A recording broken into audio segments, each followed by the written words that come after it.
So ఇంకోటి గురుజీ నాకు ఇప్పటికీ డౌట్ ఏందంటే ఇప్పుడు జరుగుతున్న సొసైటీలో చూస్తూ ఉన్నాను. ఓకే.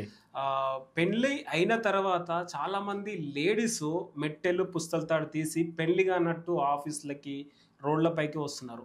అసలు వాళ్ళకి పెళ్లి అయిన తర్వాత ఎందుకు తీస్తున్నారు? ఇది తీయడం ధర్మమేనా అని మీరేం చెప్తారు? యాక్చువల్‌గా చూసుకున్నట్లయితే మనకు భర్త వచ్చేసి భార్యకి కాలికి మెట్టెలు తొడుగుతాడు. అది సాంప్రదాయం ఉంది. సో మెట్టెల్ని మనం ఎందుకు పెట్టుకోవాలి అంటే భార్య మెట్టెలు ఎందుకు లేడీస్ ఎందుకు మెట్టెలు పెట్టుకోవాలంటే దానికి ఒక సంబంధం ఉందన్నమాట. అంటే గర్భధారణకి మెట్టెలకి సంబంధం ఉంది. సో తన వంశాన్ని అభివృద్ధి చేసేది, వంశోద్ధరణ జరిగేది భార్య ద్వారానే కాబట్టి భర్త వచ్చేసి భార్యకి మెట్టెలు తొడుగుతాడనమాట.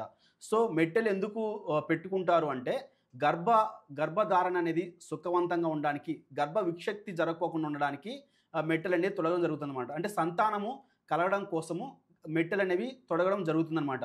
కాలికి అంటే కాలి బొటనవేలు ఇది అనుకుంటే, సో బొటనవేలు పక్కన ఉన్న వేలు ఇదనమాట. ఈ వేలికి భర్త వచ్చేసి మెట్టెలు తొడుగుతాడనమాట.